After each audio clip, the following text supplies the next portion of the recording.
உணர்வோடும் கலந்து வாழுகின்ற என் அன்பு சொந்தங்கள் அனைவருக்கும் அன்பு வணக்கம். இங்கே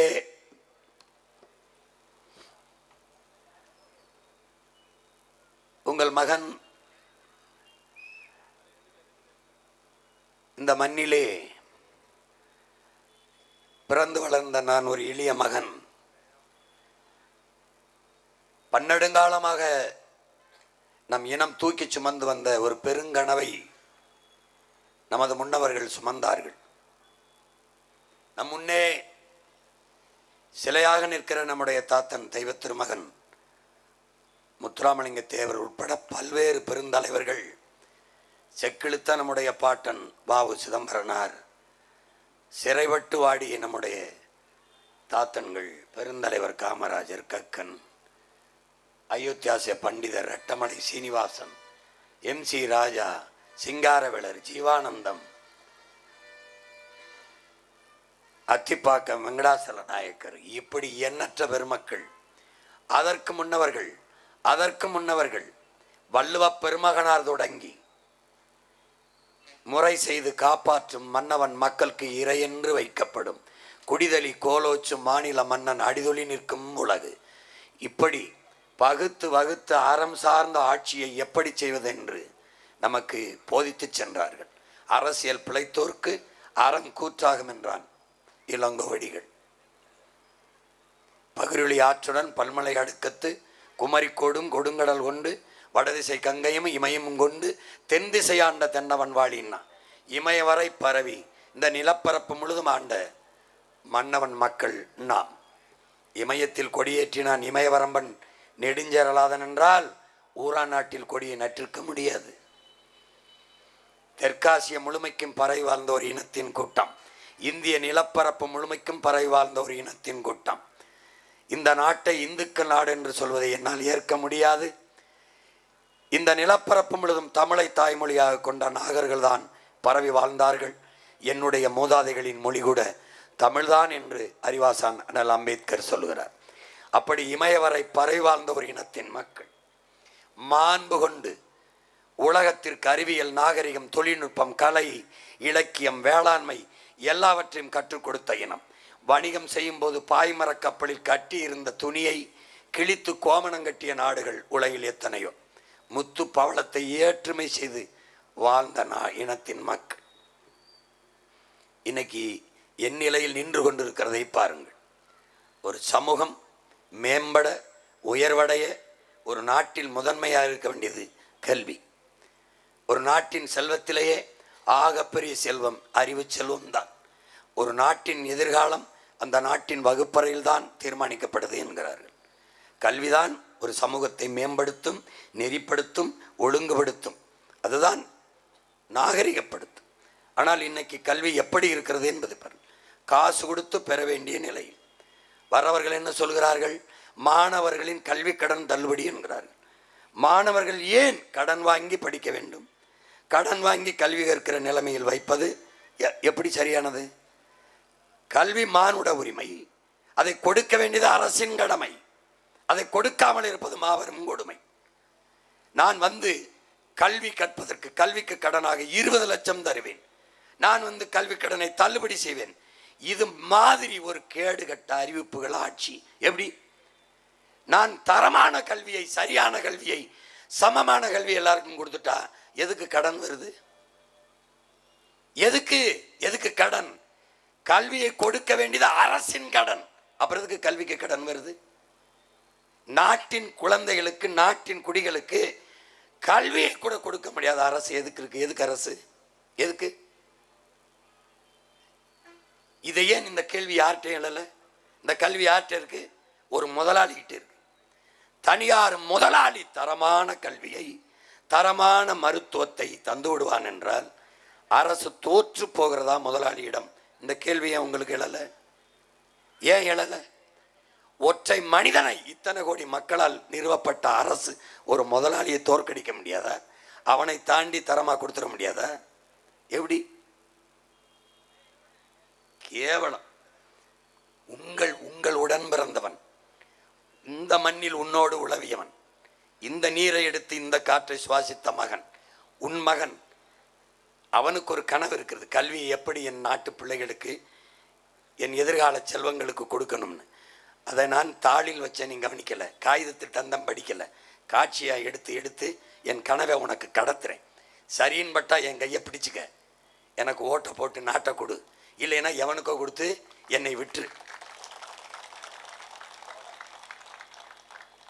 இவன் தெரியும், உன் இனத்தின் முன்னோன், கல்வி சிறந்த தமிழ்நாடு, புகழ் கம்பன் சிறந்த தமிழ்நாடு, வள்ளுவன் தன்னை உலகனுக்கே தந்த வான்புகள் கொண்ட தமிழ்நாடுங்கிறான். உலக பொதுமறை தந்த பிதாமகன் உன்னுடைய முன்னவன் தான். நீ கல்விங்கிற இவன் படிக்க வச்சான், ஐயா ஈவேரா வந்து படிக்க வச்சாருன்னு. இவனை படிக்க வச்சது, இவன் எழுதுனதான் நீ படிச்சுக்கிட்டு இருக்க. இவனை படிக்க வச்சது யார்? படிக்க வச்சது உலக பொதுமறை தந்தவன். என்ன சொல்றான் உனக்கு? தொட்டனை தூரும் மணற்கேணி மாந்தருக்கு கற்றனை தூரும் அறிவுங்கிறான். அடுத்து என்ன சொல்றான்? பாரு, கேடில் வெளிச்செல்வம் கல்வி ஒருவருக்கு மாடல்ல மற்றையவைங்கிறான். கண்ணுடையர் என்பவர் கற்றார், முகத்திரண்டு புண்ணுடையவர் கல்லாதருங்கிறான். இதை விட கல்வியின் சிறப்பை உலகத்தில் எவனும் சொல்ல முடியாது, கல்வியின் பெருமையை எவனும் சொல்ல முடியாது. பார்த்துக்க, மண்ணும் மாசற கற்றோனும் சீர்தூக்கின் மண்ணில் கற்றோன் சிறப்புடையன் அறிவு முது அட்டி அவை. அதுக்கு பொருள் என்ன? நாட்டை ஆள்கிற மன்னனுக்கு கூட அந்த மண்ணில் மட்டும்தான், அந்த நாட்டில் மட்டும்தான் சிறப்பு இருக்கும். ஆனால் கற்றவனுக்கு உலகில் எங்கு சென்றாலும் பெருமை இருக்கும், சிறப்புங்கிறான். அதைத்தான் கற்றவருக்கு சென்ற இடமெல்லாம் சிறப்புங்கிறான். பிச்சை புகினும் கற்கன் என்றங்கிறான் நம்ம பாட்டன் அதிவீர ராமபாண்டியன். பிச்சை எடுத்தாவது கற்றுறாங்கிறான். அதான் நம்ம தாத்தன் காமராஜர் என்ன சொல்றான்? படிக்க வச்சிருவோம், பள்ளிக்கூடம் கட்டினாரு வரலை, சீருடை கொடுத்தாலும் வரலை, சாப்பாட்டுக்கு என்னையா ஆடு மாடு மேய்ச்சிக்கிட்டு பள்ளிக்கூடம் கட்டிட்டேன் படிக்க போலேன்னு. அப்போ அவன் கேட்குறான், பள்ளிக்கூடத்துக்கு போயிட்டா சோறு யார் போடுவா, நீயா போடுவான்னு. முன்னாடி நிற்கிற ஒரு முதலமைச்சர்னு தெரியாது அவனுக்கு. அப்போ என்ன பண்ணுறாரு? ஐயோ ஒரு வேளை சோறு போட்டாது பிள்ளைய படிக்க வைப்போம்னு மதிய உணவு திட்டத்தை கொண்டு வந்தார். அதிகாரிகிட்ட கேட்குறாரு, நம்மகிட்ட எவ்வளவு காசு இருக்குது, ஒரு வேளை சோறு போட்டாவது பிள்ளைய படிக்க வைக்கலான்னு. அவ்வளோலாம் நிதி இல்லைன்னொன்னே எப்படியாவது படிக்க வைப்போம், இருக்கிற வரை போடுவோம், இல்லைன்னா ஊராக நான் மடியேந்தி வந்து பிச்சை எடுத்து காசு கொண்டாரேன், படிக்க வச்சுருவோம், படிக்க வச்சு பிள்ளைகளுக்கு அறிவு கொடுத்துட்டா நாட்டை காப்பாற்றிடுவான்னு. இப்போ அதிவீர ராமபாண்டியன் சொன்னது, பிச்சை எடுத்தாவது பிள்ளைய படிக்க வைக்கணும்னு படிக்க வச்சான் நம்ம தாத்தேன். இந்த பாரு, மன்னனுக்கு கூட சென்ற இடமெல்லாம் இருக்காது. அப்போ ஒரு தேசத்தின் வளத்திலே ஆகப்பெரிய வளம் அறிவு வளம், அதை நல்லா கவனிச்சுக்கணும். இப்போ அந்த அறிவு வளத்தை கொடுக்கணும். அறிவற்ற சமூகம் மூடர் கூடமாக போயிடும், அது ஒரு குருட்டு சமூகம் ஆயிரும். அப்போ ஒரு நாட்டின் எதிர்காலம், உலகெங்கும் இருக்கிற தத்துவமின் உடன் பிறந்தவனே, ஒரு நாட்டின் எதிர்காலம் அந்த நாட்டின் வகுப்பறையில் தீர்மானிக்கப்படுது. ஒரு நாட்டின் நலன் அந்த நாட்டின் ஒவ்வொரு வீட்டின் சமையலறையில் தீர்மானிக்கப்படுது. ஒரு நாட்டின் வளம் அந்த நாட்டு பெற்றிருக்கிற நிலத்தின் வளத்தை பொறுத்து, அந்த நாடு பெறுகிற நிலத்தின் வளம் அந்த நாடு பெறுகிற நீரின் வளத்தை பொறுத்து, அந்த நாடு பெறுகிற நீரின் வளம் அந்த நாடு பெறுகிற மழையின் வளத்தை பொறுத்து, அந்த நாடு பெறுகிற மழையின் வளம் அந்த நாடு பெற்றிருக்கிற மலைகளின் வளத்தை பொறுத்து. இப்போ அந்த மலைகளை அறுத்து மணலாவை வீட்டு வாசலில் ரோட்டில் கொட்டியிருக்கான், நீனும் அதை பார்த்துக்கிட்டு போயிட்டு தான் இருக்க. இப்போ ஒரு நாட்டின் எதிர்காலம் வகுப்பறையில். உன்னுடைய வகுப்பறை, உன்னுடைய எதிர்காலம் அறிவை வளர்க்கும் கருவறையாக இருக்கா, அறிவு கருவறையாக இருக்கா, எதிர்காலத்தை தீர்மானிக்கிற வகுப்பறையாக இருக்கா, வர்த்தகரையா வியாபார அறையா இருக்கா, அதை நீ பார்த்துக்கணும். இப்போ அறிவு கருவறை வர்த்தகரையாக வியாபார அறையாக மாறிடுச்சு. காசு கொடுத்தால் நல்ல படிப்பு, காசு இல்லைன்னா இல்லை, அப்போது அது வியாபாரம் ஆயிடுச்சு, அறிவு விற்பனைக்கு வந்துடுச்சு. இது சரியான சமூகமா, சரியான நாடா? அறிவை வளர்க்கும் கல்வி, உயிரை காக்கும் மருத்துவம், உலக உயிர்களின் உயிர் தேவையாக இருக்கிற நீர், இது மூணும் விற்பனை பண்டமாக சந்தை பொருளாக வந்துவிட்ட நாடு நாடு இல்லை சுடுகாடு. இதை நீ புரிஞ்சுக்கணும். இப்போ கல்வி கட்டணம் கொடுத்தால் உயர்ந்த கல்வி உனக்கு கிடைக்கும். இப்போ உங்கள் அண்ணன் என்ன நினைக்கிறேன், இதை மாற்றணும்னு நினைக்கிறேன், இதை மாற்றணும்னு நினைக்கிறேன். மனித வாழ்வில் அறிவு தேடல் தவிர்க்க முடியாத ஒன்று, தவிர்க்க முடியாத ஒன்று. அண்ணல் அம்பேத்கர் அறிவை தேடி ஓடுங்கள், நாளைய வரலாறு உங்கள் நிழலை தேடி ஓடி வருங்கிறார். அப்போ அறிவு தேடலுக்கு இடம் கல்வி, கல்வி வகுப்பறை. அப்போ பெருத்த லாபம் குவிக்கும் தொழிலாக கல்வி மாறிட்டது. இதை மாற்றணும்னு உன் உடன் பிறந்தவன், உன் வயிற்றில் பிறந்தவன் துடிக்கிறேன். என்னை பெற்றோர்களே, கல்வி நம்முடைய கோட்பாடு, மானுட உரிமை, கொடுக்க வேண்டியது அரசின் கடமை. இதை கொடுக்காமல் இருப்பது மாபெரும் கொடுமை அப்படிங்கிறது நம்மளுடைய நிலைப்பாடு, நம்மளுடைய கொள்கை. அப்போ தரமான கல்வியை, சமமான கல்வியை, சரியான கல்வியை எல்லாருக்கும் கொடுக்கணும்னு நம்முடைய அரசு, உன்னுடைய அரசு, நாம் நிறுவப்போகிற அரசுன்னு நினைக்குது. ஆகச்சிறந்த கல்வியை நம்ம பிள்ளைகளுக்கு கொடுக்கணும்னு நினைக்குது. இப்ப இதை கவனி, இங்க கவனி. ஏழை பணக்காரன், உயர்ந்தவன் தாழ்ந்தவன் என்ற பாகுபாடு இல்லாமல் எல்லாருக்கும் நம்ம கொடுத்துறோம், எல்லாருக்கும் கொடுத்துறோம். அப்புறம் இங்க என்னன்னா, அரசு பள்ளிக்கூடங்களின் எண்ணிக்கை குறையுது. 2500 பள்ளிக்கூடங்களை மூடி இருக்கு, 2500 டாஸ்மார்க்கை திறந்திருக்கு. படிப்பகங்கள் மூடப்பட்டு குடிப்பகங்கள் கூடிக்கொண்டு போகுது. எப்படிப்பட்ட சமூகமாக நம்ம மாறிக்கிட்டு இருக்கிறோம்னு பார்க்கணும், நீங்கள் பார்க்கணும். இப்போ இதில் என்னென்னா, அரசு பள்ளிக்கு வருகிற மாணவர்கள் எண்ணிக்கை குறையுதுங்கிறாங்க. ஏன் மூடுறாங்கன்னா, மாணவர்கள் எண்ணிக்கை குறையுதுங்கிறாங்க. அதுக்கு ஏன் குறையுது? அங்கே கல்வியின் தரம் குறையுது. விளங்குதுன்னு நினைக்கிறேன். இங்கே இருக்கிற எத்தனை பேருடைய பிள்ளைகள் அரசு பள்ளிக்கூடத்தில் படிக்கிறாங்க, படிக்க வைப்பீங்கன்னு எனக்கு தெரியல. ஏன்னா படிக்க தரம் இல்லை. அப்போது தனியார் பள்ளிக்கு படையெடுக்க காரணம், அரசு பள்ளியில் இல்லாத தரம் தனியார் முதலாளிகிட்ட இருக்குது. தனியார் பள்ளிக்கூடங்களின் கட்டட அமைப்பு அண்ணன் காட்டுறேன், அதை பார்த்துக்கிட்டே வா. அவனுடைய சீருடை. அப்போ என்ன கேள்வி இருக்குது? இத்தனை கோடி மக்களால் நிறுவப்பட்ட ஒரு அரசால் தர முடியாத கல்வியை, மருத்துவத்தை ஒரு முதலாளி தந்து விடுவார் என்றால், ஒற்றை முதலாளியிடம் ஒட்டுமொத்த அரசும் தோற்று போகிறதா என்ற கேள்வி அண்ணனுக்கு எழுது. உங்களுக்கு எழுந்தால் நீங்கள் விழித்து கொண்டீர்கள். மாற்றத்துக்கான சிந்தனை உங்களுக்கு பிறந்து விட்டது. தமிழ்நாட்டில் அரசியல் மாற்றம் நிகழப்போகிறது. உங்கள் வாக்கு ஏமாத்துறவனுக்கு இல்லை, ஓட்டுக்கு காசு கொடுக்குறவனுக்கு இல்லை, இலவசங்களை அறிவிப்பவனுக்கு இல்லைன்னு நான் நம்புவேன். இப்போ பாருங்க, இது அந்த கேள்வியாக எழுப்புறேன் உங்க அண்ணன். அரசு முதலாளியால் கொடுக்க முடியறதை நம்மால் கொடுக்க முடியாதா? இது அரசு பள்ளி. இப்போ அரசு முதலாளிகிட்ட கேட்குறேன், இங்கே பாரு, இப்போ நம்ம இன்றைய நிலையை பாரு. இது என்னன்னா, அரசு பள்ளியில் வேலை செய்கிற ஆசிரியர், அவருடைய மகனே அரசு பள்ளியில் படிக்கிறதில்ல. அரசு பள்ளியில் வேலை செய்கிற ஆசிரியர், அரசு கல்லூரியில் வேலை செய்கிற பேராசிரியர், அவருடைய பிள்ளையே அரசு கல்லூரியில் படிக்கிறதில்ல. எங்கே படிக்குது? தனியார் பள்ளிக்கூடத்தை பாரு. இது நான் சும்மா ஏஐயில் வரையில, உண்மையில் பள்ளிக்கூடம் நம்ம ஊரில் தான்ப்பா, உண்மையில் பள்ளிக்கூடம். இது தரமாக கொடுத்துட்டா லாபம், அரசு பள்ளியை தரம் உயர்த்து கொடுத்துட்டா முதலாளிக்கு வர லாபம் குறைஞ்சிரும். குறைஞ்சா ஏன் குறைஞ்சிரும்? இந்த தனியார் பள்ளிக்கூடம் கல்லூரியை நடத்துகிறவனே ஆட்சியில் இருக்கிறவன் தான், அவன் தான் கட்டியிருக்கான். இந்த அமைச்சருக்கு எவனுக்கிட்ட மருத்துவ கல்லூரி இல்லை, மருத்துவமனை இல்லை, பள்ளிக்கூடம் இல்லை, கல்லூரி இல்லை, யாராவது ஒருத்தன் சொல்றான். அவன் வியாபாரம் படுத்தணும்னு நம்ம உரிமையை கெடுக்கிறான்டா. இதாண்டா இங்க இருக்க பிரச்சனை. உனக்கு புரியுதா? இங்க பாரு, இதை தரமாக கொடுத்து விட்டால், பள்ளிக்கூடத்தை பாடுறா, கக்கூஸ் கழிவறையை பாடுறா, நம்ம பிள்ளை இதே புதுக்கோட்டையிலடா 300 பிள்ளைய பெண் பிள்ளைய மரத்துக்கு இருந்து படிக்கிறானா. பள்ளிக்கூடம் இல்லாமல் 300 பெண் குழந்தைய படிக்கிற பள்ளிக்கூடத்தில் ஒரே ஒரு கழிவறைடா, ஒரே ஒரு கழிவறை ஓ ஊரில் தான், ஓ நாட்டில் தான். 300 பெண் பிள்ளைகள் மேற்கூரை இல்லாத மரத்து நிலையில் படித்துக் கொண்டிருக்கிறார்கள். ஆனால் இவங்க செத்து போய் படுத்த கல்லறை மட்டும்டா கடற்கரையில் 100 கோடி 200 கோடி கட்டிக்காண்டா. டேய், பிள்ளைகள் படிக்கிற படிப்பறை எப்படி இருக்கு, அவன் படுத்து கிடக்கிற சுடுகாடு எப்படி இருக்குன்னு காட்டுறேன் பாரு. இதெல்லாம் உன் பள்ளிக்கூடம்டா. இங்கே வர உட்காந்துருக்கேன், எப்படி வந்து கக்கூஸ் போகிற மாதிரி வந்துக்கண்டா. படிக்க வருவதில்லைன்னா எப்படா வருவான் அந்த பள்ளிக்கூடத்துக்கிட்டே? தமிழ்நாடு அரசு உயர்நிலைப்பள்ளி. பாரு எப்படி வருவான் பார்.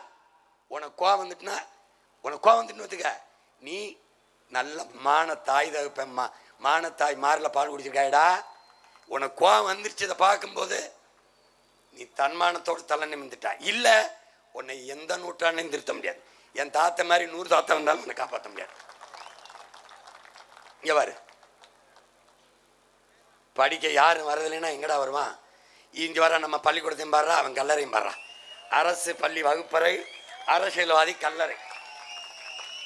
இது சுமார், இது ஐயா எம்ஜிஆர். இது நுழைவாயில் தான்.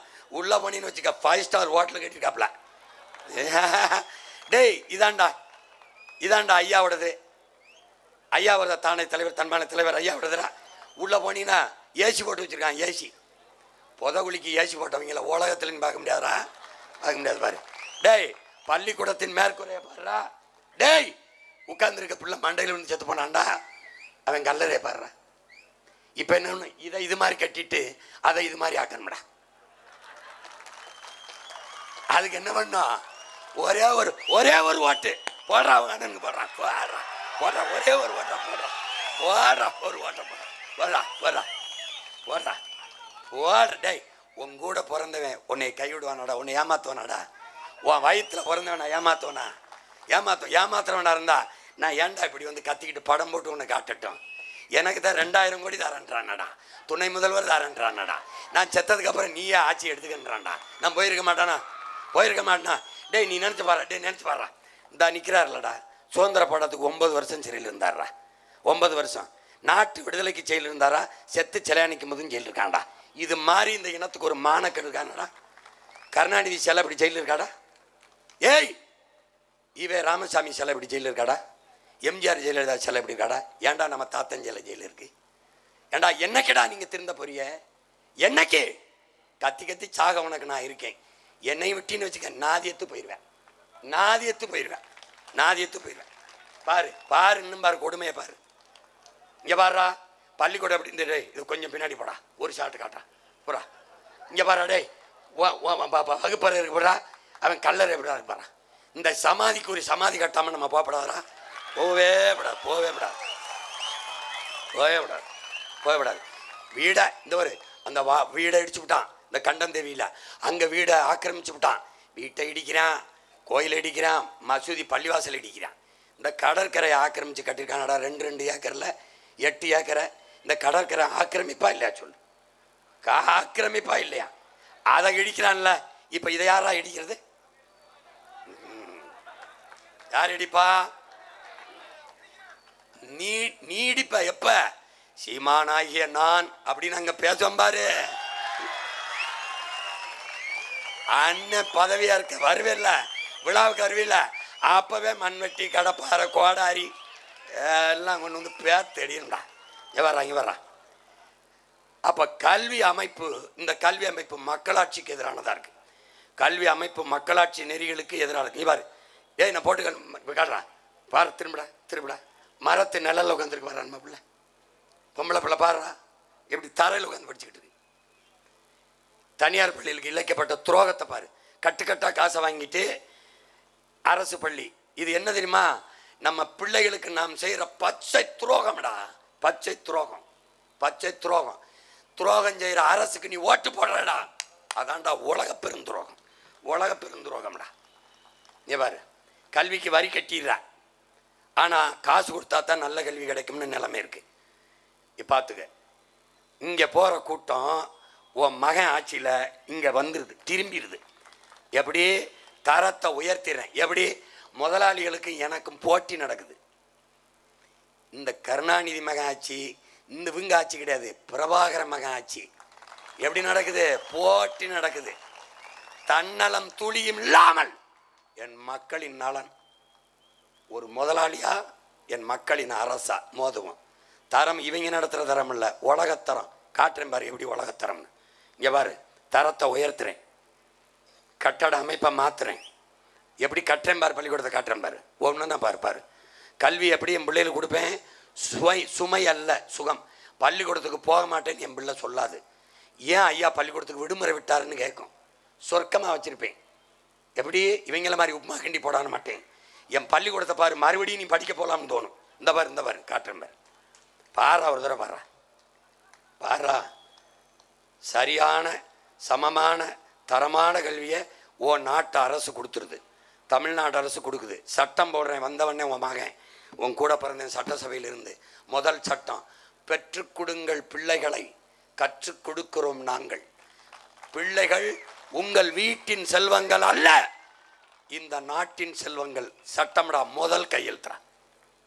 முதல் கையெழுத்து முதலமைச்சராக கையெழுத்து போட்டுருவேன், அது பார்த்தா செல்லும். ரெண்டாவது கையெழுத்து, பெற்றுக் கொடுங்கள் பிள்ளைகளை, கற்றுக் கொடுக்கிறோம் நாங்கள். பிள்ளைகள் வீட்டின் செல்வங்கள்ல நாட்டின் செல்வங்கள். ₹1 1 கோடி கல்வி, தொடக்க கல்வி, ஆராய்ச்சி கல்வி, எல்லாம். டாக்டரா படி, இன்ஜினியரா படி, என்ன படிக்கிற, எந்த படிப்பானவன் படிக்க வைப்பான். ஏன்? என் பிள்ளை, என் நாடு, என் செல்வம். அதனால அரசு பொறுப்பேற்குது.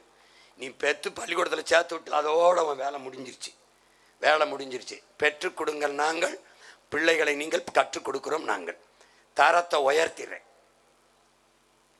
நீ தனியார் பள்ளியை சீந்த மாட்டேன். அண்ணன் வந்துட்டு 6 மாதத்தில் மூடிடலாம். நீ எழுதி வச்சுக்க. சட்டம் எப்படி போடுவேன்?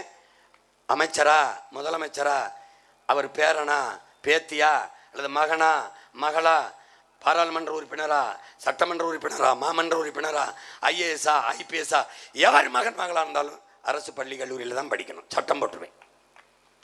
தானா தரம் உயர்ந்துடும். அடுத்த சட்டம் என்ன? அரசு பள்ளி கல்லூரிகளில் படித்தவர்களுக்குத்தான் தமிழ்நாட்டு அரசில் வேலையில் முன்னுரிமை. மிச்சம் இருந்தா தனியார் பள்ளி கல்லூரியில் படித்தவனுக்கு கொடுப்பேன். இப்போ நீ எங்கே படிப்ப? தமிழ்நாட்டு அரசு வேலையில் உனக்கு அரசு பள்ளி கல்லூரியில் படித்தவனுக்கு கொடுத்த மிச்சம் இருந்தால் தான் கொடுப்பேன். எனக்கு கண்டுதான் தானம். கல்வியின் நோக்கம் பயிற்று மொழி, கல்வியின் நோக்கமும் பயிற்று மொழியும். இதை நல்லா கவனிச்சுக்க. கல்வி வியாபார பண்டம் அல்ல, நம் பிள்ளைகளின் உரிமை. ஒடுக்கப்பட்ட மக்களை மீட்டெடுக்கும் வழிமுறை கல்விதான். உண்மையான மக்களாட்சியை உருவாக்குவதே கல்வியின் நோக்கம்தான். இப்போ அண்ணல் காந்தியடிகள் என்ன சொல்றாரு? குழந்தைகளுக்கு தாய்ப்பால் எவ்வளவு முக்கியமோ அவ்வளவு முக்கியம் தாய்ப்பால், தாய்மொழி கல்வி. அதை கொடுக்காதும் ஒரு வித தேசத்துறவ குற்றம் தாங்கிறார். அடுத்து என்ன சொல்றாரு பாருங்க.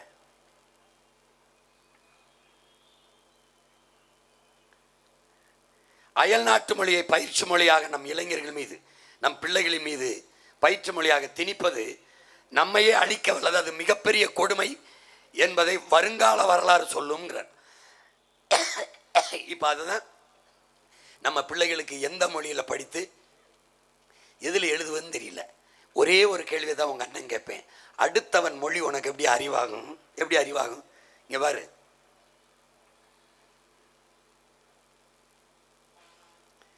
1928 ஜூலை 5 அன்று எழுதி வைத்திருக்காரு. எப்படி? நான் முதல்ல சொன்னதை சொல்றாரு. அயல் நாட்டு மொழியை கற்பது நம் மாணவர்களிடத்தில், பொதுமக்களிடத்தில் பிரிவை ஏற்படுத்திவிடும், நம் நாட்டின் உயிர் நாடியவே அழித்து விடும்னு எழுதியிருக்காப்ல. நான் சொன்னா நம்ப மாட்டேன், காந்தியடிகளே சொல்லியிருக்காப்ல. அப்ப தாய்மொழி கல்விதான் சிறந்தது, தாய்ப்பாலை போல சிறந்தது. என் அன்பு பிள்ளைகளே, என் அருமை சொந்தங்களே, நீங்கள் உங்களை மறந்து உறங்கும் போது கனவு எந்த மொழியில் வருகிறதோ அந்த மொழிதான் உங்கள் கல்வி மொழி, அதுதான் உங்கள் சிந்தனை மொழி. அதில் தான் நீங்கள் கற்கணும். பிறக்கும்போது நம் பிள்ளை தமிழ் பிள்ளையாக பிறக்கிறான். அவனை கொண்டு போய் ஆங்கில மொழி பள்ளிக்கூடத்தில் சேர்த்து இனம் மாற்றி விடுகிறீர்கள். அவன் செல் முழுக்க அவனுக்கு மொழி தமிழ் இருக்கும்போது வேற மொழிக்கு இனம் மாற்றி விடுகிறீர்கள். அப்படியே அவன் பாருங்க, அவன் மரபணுவை மாற்றிடுறீங்க, மூளைக்குள்ள அவன் செல்லை மாற்றிடுறீங்க. இதெல்லாம் யாருன்னு பார்த்தீங்கன்னா வரலாற்றில் சாதித்த பேரறிஞர்கள். Rabindranath Tagore, sir C V. ராமன், கோவிந்த் குரானா, அன்னை தெரசா, சுப்பிரமணிய சந்திரசேகர், அமிர்த்யா சென், பொருளாதாரத்துக்கு நோபல் பரிசு பெற்ற மேதை, எல்லாருமே தாய்மொழியில் கற்றவன் தான். அவனவன் மொழியில் கற்றவன் தான். புரியுதுன்னு நினைக்கிறேன்.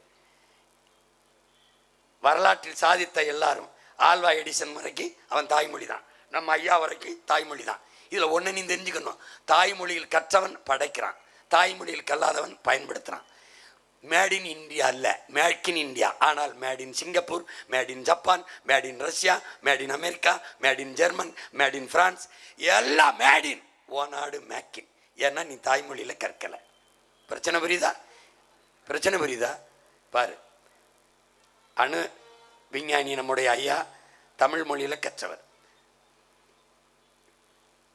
இப்போ மொழி என்பது நமக்கு வெறும் தொடர்பு கருவி இல்லை. சொல்லுவான் கம்யூனிகேஷன் லாங்குவேஜும்பா. நமக்கு தொடர்பு கருவி இல்லை, மற்றவனுக்கு எப்படியோ. நமக்கு மொழி என்பது ஒரு கருவி அல்ல, மொழி என்பது நமக்கு உயிர்.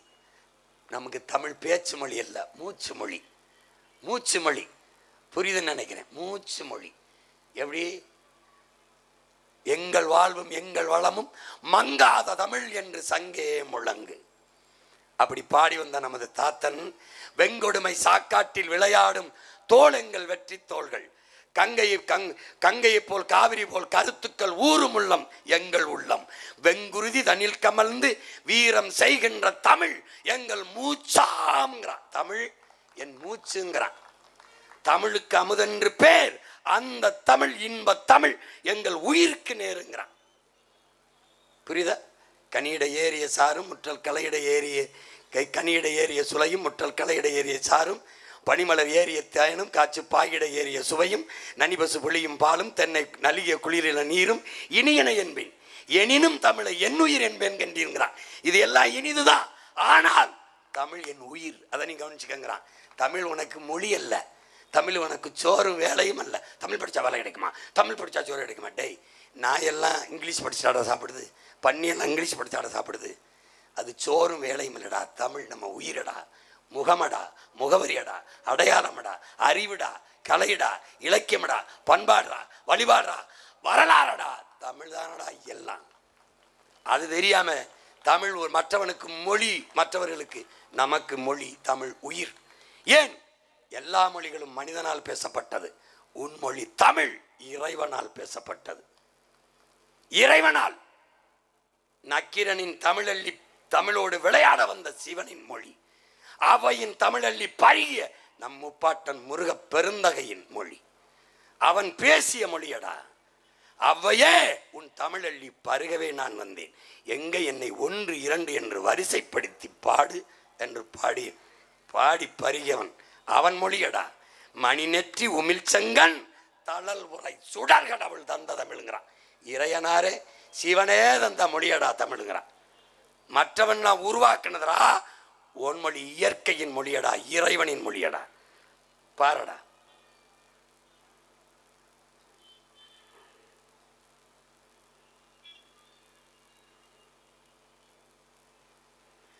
ஒரு தாய்மொழி, ஒரு இனத்தின் தாய்மொழி சிதைந்து அழிந்தால் இனம் சிதைந்து அழிந்துவிடும், முகம் சிதைந்து அழிந்துவிடும். உங்கள் முன்னால் நிற்கிற உங்கள் உடன் பிறந்தவன், உங்கள் மகன் முகம் சிதைந்து இறந்து போனால் என் பிணத்தை உங்களால் அடையாளம் காட்ட முடியாது. அப்படி உங்கள் மொழி சிதைந்து அழிந்து போனால் உங்கள் இனத்தை அடையாளம் காட்ட முடியாது. இப்போது உங்கள் மொழி சிதைந்து அழிந்து போனது. எப்படி? உங்களுக்கு தமிழ் பேச வரவில்லை, எழுத தெரியாது, படிக்க தெரியாது. ஒரு தலைமுறை 2 தலைமுறை தமிழ் பேச வராது. வார்த்தைக்கு ஒரு வார்த்தைக்கு சரிபாதி வார்த்தையை ஆங்கிலம் கலந்து பேசுகிறீர்கள். திஸ் ஃபில்மில் சாங்ஸும் ஃபைட்ஸும் டான்ஸும் ஃபண்டாஸ்டிக்காக வந்திருக்குங்கிறீங்க. திங்க் பண்ணி, ஃபீல் பண்ணி, வாக் பண்ணி, இப்படி பண்ணி ஆக பேசி நம் மொழியை கொன்று தொலைச்சிட்டீங்க. சரிபாதிக்கு மேலே ஆங்கிலம் கலந்து பேசுகிறீங்க. யாராவது ஆங்கிலம் கலவாமல் உங்களால் பேச முடியுமா? சூப்பராக இருக்கு, நான் பேசிட்டாருங்கண்ணா சூப்பர் ஸ்பீச்சும்பா. ஸ்பீச்சு அதுவே என் பேச்சிலேருந்து ஒரு எஸ்போர்ட்டை அவன் உருவாக்குனது. இவன் நல்லா பேசுனீங்கன்னு சொல்ல வராது, சிறப்பாக பேசுனீங்கன்னு சொல்ல வராது. சூப்பர் ஸ்பீச் நல்லா இருக்க வராது, சூப்பர். நீ உதவி பாரு, உயிர் போகிற நிலையில் நன்றின்னு வராது, ரொம்ப ரொம்ப ரொம்ப தேங்க்ஸ். அப்போ என்ன சொல்லுது? நன்றி கெட்டவனடா தமிழன், நன்றி கெட்டவன். நன்றி என்று நல்ல தமிழ் சொல்லி எடுத்து கூட பேச நாக்கு வராது. எப்படி? கொடுமை, கொடுமடா, கொடுமடா இந்த நாடு. பாரு, மொழியை சிதைந்து அழிய கொடுத்தீங்கன்னா அப்போ என்ன? ஆங்கிலம் ஒரு மொழி, அறிவல்ல. வெள்ளை என்பது நிறம், அழகல்ல. விளங்கிருச்சா? வெள்ளையா இருக்கிறது அழகுன்னு நினைச்சா அலையாத. கருப்புத்தான் அழகு, காரம்தான் ருசி. கருப்பா இருக்கிற கரும்புல இருந்து அவ்வளவு இனிப்பா இருக்கிற சக்கரை வருது. கருப்பா இருக்கும்போது என்ன பண்ணணும்? பெருமையும் திமிருமா அப்படி நிற்கணும். நீ வணங்குற சாமியில் எந்த சாமியோட சிவப்பு சொல்லு? எந்த சாமி சிவப்பு? கடவுளே கருப்பு, உன் இறைவனே கருப்பு. பைத்தியக்காரா. வெள்ளையா இருந்தா அழகுன்னு நினச்சிக்கிட்டு, வெள்ளைக்கார மொழி அறிவுன்னு நினச்சிக்கிட்டு, தேவைன்னா படிச்சுக்க, நேரம் வேணான்னா.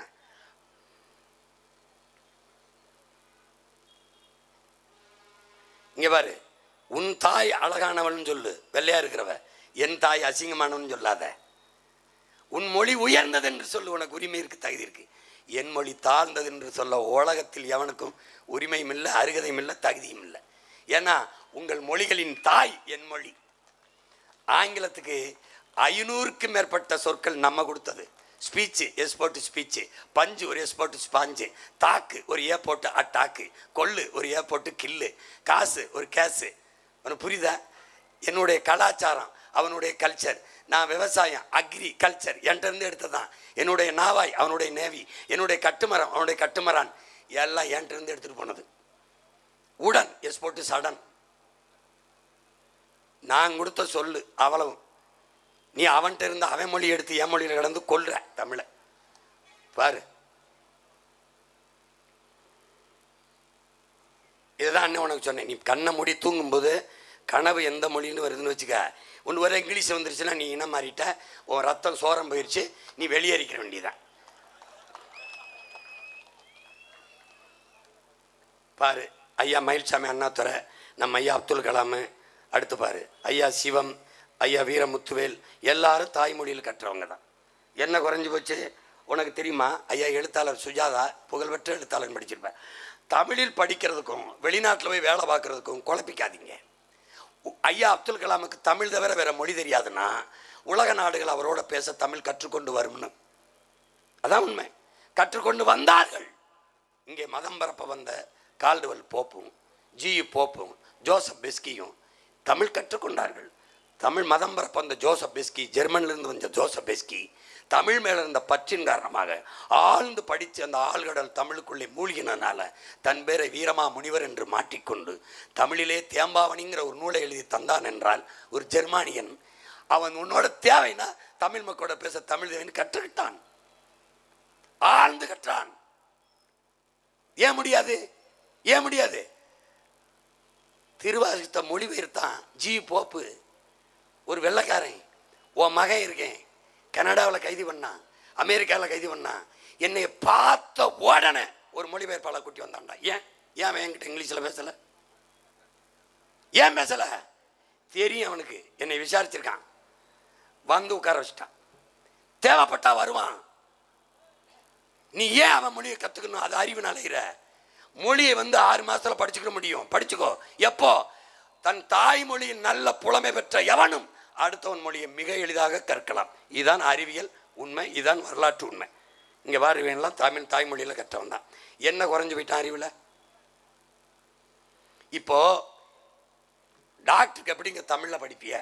எப்படிங்க தமிழில் படிப்பிய? அது எப்படிங்க இங்கிலீஷில் படிக்காமல்? இன்ஜினியரிங் எப்படிங்க தமிழில் படிப்பிய? இதை நீ பிரான்ஸில் போய் இங்கிலீஷில் நீ மருத்துவத்தை படின்னு சொல்லிட்டு வருவியா? படிக்கிறானா? அவன் தாய்மொழியில் தான் படிக்கிறான். பொறியியலை மருத்துவத்தை பிரெஞ்சில் தான் படிக்கிறான். அடுத்து யாரு பாரு? அடுத்து யாரு பாரு? ஜெர்மனியில் மருத்துவத்தை அவன் மொழியில் தான் படிக்கிறான். டென்மார்க்கில் அவன் மொழியில் தான் படிப்பான். சீனாவில் சைனீஸில் தான் படிப்பான். அவன் தாய்மொழியில் தான் படிப்பான். ரஷ்யாவில் இப்போ நான் என்ன கேட்குறேன், உள்நாட்டு வேளாண்மையை, உள்நாட்டு அறிவியலை, உள்நாட்டு புவியியலை, உள்நாட்டு வரலாறு, உன் இனத்தின் வரலாறு நீ எதுக்காக இங்கிலீஷில் படிக்கிற? எதுக்காக படிக்கிற? வேளாண்மையை நீ வேளாண் பல்கலைக்கழகத்தில் இங்கிலீஷில் படிக்கிற. ஆஸ்திரேலியா அமெரிக்காவில் போயிட்டு கத்தரிக்காய் எப்படி விவசாயம் பண்ணுறது, வெண்டைக்காய் எப்படி விளை வைக்கிறது பண்ண போறியா? எதற்காக உள்நாட்டு வேளாண்மையை நீ இங்கிலீஷில் படிக்கிற? இப்போ மருத்துவத்தை தமிழில் படிக்கிற, தமிழில் மாத்திரை, இங்கிலீஷை பாடமொழியாக படிக்கிற. அவனுக்கு சொல்லணும் டேப்லெட்டு, தமிழில் ஊசி, அவனுக்கு சொல்லணும் இன்ஜெக்ஷன். இவ்வளவுதானடா. ஆங்கிலத்தை ஒரு மொழி பாடமாக படி, ஆனால் ஆங்கிலத்திலே எல்லாத்தையும் படிக்காத. புரியுதா? ஆங்கிலம் படிக்கக்கூடாது என்றது அல்ல நமது கொள்கை. எல்லாவற்றையும் ஆங்கிலத்திலே படிக்கக்கூடாது என்பதுதான் நமது கொள்கை. புரிஞ்சிருச்சுன்னு நினைக்கிறேன். புரிஞ்சிருச்சா புரியலையா? இப்போ புரியுதா அண்ணன் சொல்றது? நம்ம தலைவர் நம்முடைய நாட்டில் தமிழீழத்தில் மருத்துவம் பொறியியலை எல்லா தமிழில் தான் படிக்க வச்சார். தமிழில் தான் படித்தாருங்க. நீதிமன்றம் சட்டம் முழுக்க தமிழ் இருந்தது. எல்லாமே எல்லாமே இராணுவ தளவாடங்கள், புத்தகங்கள் எல்லாமே தமிழ் படித்து தான் வச்சு கொடுத்தார். அப்போது என்னுடைய உங்கள் மகனின் ஆட்சியில் தமிழ் பயிற்று மொழி, ஆங்கிலம் கட்டாய பாடமொழி, உலகத்தின் எல்லா மொழிகளும் விருப்ப மொழி. விரும்பினால் இந்தி, விரும்பினால் பிரெஞ்சு, விரும்பினால் ஸ்பானிஷ், விரும்பினால் எந்த மொழியும் கற்பிக்கப்படும். அது கொள்கை என்ன? நாங்கள் எம்மொழியும் கற்போம், நாங்கள் வாழ. எங்கள் மொழி தமிழ் கற்போம், எங்கள் இனம் வாழ. இதுதான் நம்முடைய கொள்கை. எல்லா மொழிகளையும் விரும்பினால் கற்றுக்கொள்வோம், எல்லா மொழிகளையும் விரும்பினால் கற்றுக்கொள்வோம். ஆனால் எம்மொழி தமிழ் மீது எங்கள் உயிருக்கு மேலாக பற்றுக்கொள்வோம். இதாண்டா நம்ம நிலைப்பாடு. இதில் கஷ்டம்னா என்னை விட்டு இங்கிலீஷிலே தான் படிப்பேன். நான் படிச்சுக்க. எதுக்கு படிக்கிற? தமிழ்நாட்டில் தமிழில் படித்தால் மட்டும்தான் வேலை தருவேன். இஷ்டம்னா எனக்கு ஓட்டு போடு, இல்லைன்னா அவங்களுக்கு போட்டு என்னை ரோட்டில் போடு. இன்னும் ஒரு 10 வருஷம் கத்திட்டு போகிறேன்.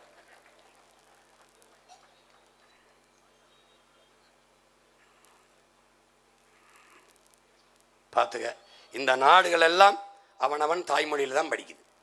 நீ வேணா விசாரிச்சுக்க. நீ கையில் அலைபேசி வச்சுருக்க, உள்ளங்கையில் உனக்கு உலகமும் இருக்குது, ஊடகம் இருக்குது. இந்த அன்னை இப்படி ஏதோ புளிக்கிட்டு போகிறான்னு நினைக்காத, தட்டிப்பார். பொய்யா இருந்தால் நீ எனக்கு ஓட்டு போடாத.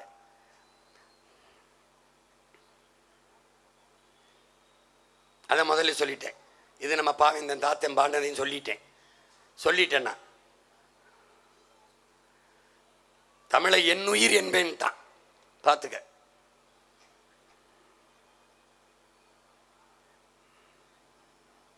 அப்போ நம்முடைய கொள்கை மொழி தமிழ், ஆங்கிலம் பாடமொழி. இவங்களுடைய இருமொழி கொள்கை மும்மொழி கொள்கையெல்லாம் நம்பிட்டு அலையாத. இவனுடைய இருமொழி கொள்கை என்பது என்ன? தமிழை ஆங்கிலத்தில் எழுதுவான், ஆங்கிலத்தை தமிழில் எழுதுவான். இவனு சந்தேகம் இருந்தால் காரைக்குடி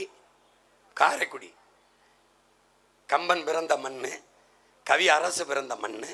பாரு, கவி சக்கரவர்த்தியும் கவி அரசும் பிறந்த மண்ணில், விளம்பர பலகையில், வணிக நிறுவனங்கள் பெயர் பலகையில் எங்கும் தமிழ் எதிலும் தமிழ்னா, தமிழ் இருந்தால் எனக்கு அழைச்சி பேச அண்ணன் இருக்குன்னு தமிழ். என்ன எழுதியிருப்பான்? ஆங்கிலத்தை தமிழ் எழுதியிருப்பான், தமிழை ஆங்கில உச்சரிப்பில் எழுதியிருப்பான். தேநீர் விடுதி இருக்காது, டீ ஸ்டால் இருக்கும். டீ தமிழ், ஸ்டால் இசு டா ஒரு இல் போட்டிருப்பான். இதுக்கு பேர் என்ன? எழுத்து தமிழ், உச்சரிப்பாங்களாம். இதுக்கு பேர் என்ன? தங்கிலீஷு தமிழலாம். நான் சொல்றேன், இப்போ இல்லாட்டி எப்போ அப்படின்னு ஒரு விளம்பரம் எழுதியிருக்கான். இப்போ இல்லாட்டி எப்போ அப்படின்னு போட்டிருக்கான் விளம்பர பலகையில். இப்போ எப்படி எழுதியிருக்கான்? இப்போ அப்படி எழுதலை, IPPO போட்டு எழுதியிருக்கான். உச்சரிப்பு தமிழ், எழுத்து ஆங்கிலம். இதுக்கு பேர் என்ன? தமிழம். எப்படி? 50,000 ஆண்டுகளுக்கு மூத்த உன் உலகின் முதன் மொழியை இந்த தற்குறி பயலுக்கு சேர்ந்து சிதைச்சு அழிச்சு ஒரு தங்கிலீஷை தூய தமிழனை சிதைச்சு அழிச்சு தமிழனா மாற்றிட்டான். 1800 கன்னடன் சமஸ்கிருதம் கலந்து தமிழோடு, 1600 தெலுங்கன் சமஸ்கிருதம் கலந்து தமிழோடு, 15ஆம் நூற்றாண்டுக்கு பிறகு மலையாளி தமிழோடு சமஸ்கிருதம் கலந்து வணக்கத்தை நமஸ்காரம்னா புரியுதா போயிட்டான். மகிழ்ச்சியை சந்தோஷம்னா போயிட்டான். இப்போது நீ என்ன பண்ணுற? 100 விழுக்காட்டில் 95 விழுக்காடு இங்கிலீஷை போட்டு தங்கிலீஷாக மாறிட்டேன். இப்போ இது தமிழ்நாடு பேரில் தமிழுக்கும் தமிழனுக்கும் சுடுகாடு. நீ தமிழன் இல்லை, நீ தமிங்கிலன், ஒரு புது இனம். இப்போ நான் என்ன நினைக்கிறேன்? மறு உருவாக்கம் செய்கிறேன். தூய தமிழர்களாக என் இனத்தை மாற்றுறேன். உங்களை இல்லை, உங்களுக்கு பிறக்க போகிற பிள்ளைகளை தூய தமிழ் பிள்ளைகளாக இருக்கிறேன். தொலைக்காட்சி, திரைப்படம் எல்லா இடத்துலையும் கை வைக்கிறேன். மயிருனா வெட்டுறான், கெட்ட வார்த்தைன்னு வெட்டுறான், அப்படி தூக்குறான், அப்படி சத்தம் இல்லாமல் போதில் அப்படி ஒரு வார்த்தை இங்கிலீஷ் வந்தால் தூக்கிடுவேன். வைதி கொலவேரி கொலவரின்னா பாட்டு அப்படிதான் ஓடும். தம்பி, படத்தில் ரத்தம் சிந்த வெட்டி சாய்க்கிறது மட்டும் வன்முறை அல்ல. பெண்களை கதற கதற வன்புணர்வு செய்வது மட்டும் கற்பழிப்பு அல்ல, வன்புணர்வு அல்ல. 50,000 ஆண்டுகளுக்கு முத்தைய அன்னை தமிழை சிதைத்து அழிப்பது கொடுமையான வன்புணர்வும் ஆக கொடுமையான வன்முறை. அதை ஒரு மான தமிழன் பொறுக்க மாட்டான், சகிக்க மாட்டான். இது என் நாடு, இது என் மொழி, என் இனம், என் தாய்மொழி மீட்சியே என் இன எழுச்சி. என்னாலும் சரி தூய தமிழில் படிக்கணும். தமிழ் கலந்து பேச்சு, ஆங்கிலம் கலந்து பேசுன தொலைச்சு விட்டேன். ஒரு வார்த்தை இருக்காது. அங்கே அறிவிப்பில் திஸ் சாங்கை யாருக்கு டெடிகேட் பண்ணுறீங்க, நெக்ஸ்ட் காலர் யாருன்னு பார்ப்பேன். வாயில் பெரிய இதை போட்டு ஒட்டி விட்டுருவேன். தம்பி, உன் அண்ணன் வந்தவனை கடத்தெருவில் தூய தமிழில் பழக இருக்கும். பொது மொழியில் சின்னதாக எழுதியிருப்பேன். இங்கிலீஷில் எதில் பேருந்து நிலையம், மருத்துவமனை, பெரிய வணிக நிறுவனங்கள், இந்த மாதிரி தொடர் வண்டி நிலையம், இதில் சின்னதாக எழுதியிருப்பேன். உலகம் பூரா போ, ஃப்ரான்ஸுக்கு போ, ஜெர்மனி போ, பிரிட்டன் போ, அமெரிக்கா போ, அல்லது அரபு நாடுக்கு போ. பொது இடத்துல மட்டும்தான் இங்கிலீஷில் எழுதி வச்சுருப்பான். எப்படி இருக்கும் உங்கள் அண்ணன் வந்துட்டேன்னா? தமிழ்நாடு தமிழ்நாடாக இருக்கும். தமிழ்நாடாக இருக்கும். கவனத்தில் வச்சுக்க. உலக நாடுகளில் கல்வி முறை இதை தான் நீங்கள் கவனிக்கணும். அண்ணன் எப்படி தரம் உயர்த்துறேங்கிறத நீ பார்க்கணும். அண்ணன் இவங்க சொல்லுவான், சும்மா கற்பனையில் பேசிட்டு இருப்பாங்க, எந்தியாவது பேசிட்டு இருப்பாங்கன்னு. டேய், நாம் வரலாறை பேசுவோம் கதைம்பான். அவன் கதை சொல்லுவான், நம்ம வரலாறுன்னு நம்பணும்பான். இங்கே வர்றா, உலகத்தில் முதலிடத்தில் கல்வியில் தென்கொரியா தான் இருந்துச்சு. இப்போ தென்கொரியா முந்திக்கிட்டு ஃபின்லாந்து போயிடுச்சு. சின்ன நாடு. அவனுடைய கல்வித்தரம், அவனுடைய கட்டட அமைப்பு, அவன் கற்பித்தல் முறை, அதை நீ பார்க்கணும். இந்த மாதிரி முதலிடத்தில் யார் இருக்கா? ஃபின்லாந்து. அந்த நாட்டில் ஐஏஎஸ் ஐபிஎஸ் டாக்டருக்கு ஒரு மரியாதை இல்லை. அந்த நாட்டில் ஆசிரியர்களுக்கு மட்டும்தான் சம்பளம் அதிகம், மரியாதை. ஏன் அவன் நம்புகிறேன்? இந்த ஆசிரியர் தான் ஐஏஎஸ் ஐபிஎஸ் நீதிபதியே, இந்த டாக்டர் இன்ஜினியர் எல்லாரையும் அவன் தான் பிரசவிக்கிறான், அவன் தான் உருவாக்குறான், அவன் அறிவின் விளைச்சல் தான். அதனால ஆசிரியன்தான் போற்றத்தக்கவன். அதான் இப்போ ஓமக ஆட்சியில் ஆசிரியன்தான் போற்றத்தக்கவன். நல்லா கவனிச்சுக்க பாரு. அவன் தான் முதலிடத்தில் இருக்கான். அவனுடைய கற்பித்தல் முறை, கட்டட அமைப்பு, அவன் எப்படி 10-15 குழந்தைகளுக்கு ஒரு 6-7 பேர் தான் ஒரு ஆசிரியை போட்டிருக்கான். இங்கே 50 பேருக்கு ஒரு ஆசிரியர். அங்கேயே என்ன பண்ணுறான்? விளையாட்டு தொடர். அவன் கட்டடத்தை பாடுறா. இந்த இதுக்கு ஒரு ஆசிரியர், 2 பேர், 2 ஆசிரியர் 5-6 பிள்ளைகளுக்கு. இந்த மாதிரி 2 பேர் ஆசிரியர் எண்ணிக்கை பெருக்கி குழந்தைகள் எண்ணிக்கை வச்சிடறான். அப்படி கூடி சின்னதை பேசுகிற மாதிரி பாரு. 7 வயசில் தான் அவன் ஒன்றா போய் சேர்க்குறான். கட்டாய கல்வி எல்லாருக்கும் இந்த 7 வயசுல தான் ஒன்றா போய் சேர்க்குறான். உலகத்தின் தலை சிறந்த நாள். அங்கே இந்த ரேங்க் இருக்குல்ல, தரவரிசை கிடையாது. ஃபர்ஸ்ட் ரேங்க், செகண்ட் ரேங்க் கிடையாது, கிடையாதுங்க. கொடுக்க மாட்டான். என் பிள்ளைகளுக்கு குற்ற உணர்வை, ஐயோ நம்ம சரியாக படிக்க வரலையோன்னு. அதே மாதிரி உன் மகன் ஆட்சியில் ரேங்கு கிடையாது, தரவரிசை கிடையாது. இங்கே பாரு, கற்பித்தல் முறையவே மாற்றிடுறேன். அவன் எப்படி வச்சிருக்கான் பாரு பள்ளிக்கூட வளாகத்தை. முதுகலை பட்டம் பெற்ற ஆசிரியர்கள் தான் குறைஞ்சபட்ச முதுகலை பட்டம் பெற்றுக்கணுங்கிறான் ஆசிரியருக்கு. அதுக்கு 2 ஆண்டு தனியாக 2-3 ஆண்டு போய் படிச்சுட்டு வராங்க பயிற்றுவிக்க. அதுக்கப்புறம் தென்கொரியா அவன் தான் 2வது இடத்துல இருக்கான். முதல் இடத்துல இருந்து அப்போ கொஞ்சம் பின்தங்கிட்டான், அவன் முந்திட்டான் ஃபின்லாந்து. அவன் பள்ளிக்கூடம் பாரு. இது யார் எடுத்து அனுப்புன்னு தெரியுமா? என் தங்கச்சி. என் தங்கச்சி எங்கே இருக்கு? என் மாப்பிள்ளை சரவணன் அங்கே இருக்காப்புல. என் மருமகள்லாம் அதில் படிக்குதுங்க. அது அண்ணா இது உங்களுக்கு போட்டு காட்டுங்க, நம்ம மக்களுக்கு எப்படி படிக்கணும். அவனுடைய போக்குவரத்து, அவனுடைய நீர் மேலாண்மை எல்லாம் சிறப்பாக இருக்குது. சின்ன நாடு பாரு. பள்ளிக்கூடம் பாரு, நட்சத்திர விடுதி போல இருக்கும் பாரு. எப்படின்னு கழிவறை பார்த்துக்க. இங்கே பாரு எப்படி இருக்குன்னு, எப்படி வச்சிருக்கான் பாரு, என்ன தரம் பாரு. ஒவ்வொன்றையும் பாரு எப்படி எப்படி போகுது பாரு. பள்ளிக்கூடம் பள்ளிக்கூடம் பிள்ளைகள் எப்படி படிக்குதுங்க பாரு. 5-6 பிள்ளைய தான் ஒரு வகுப்பு. தொடக்க மற்றும் நடுநிலை கல்வி கட்டாயமாகும். எல்லாருக்கும் கட்டாயமாக கல்வி கொடுக்கணுங்கிற சட்டம் வச்சிருக்கான்.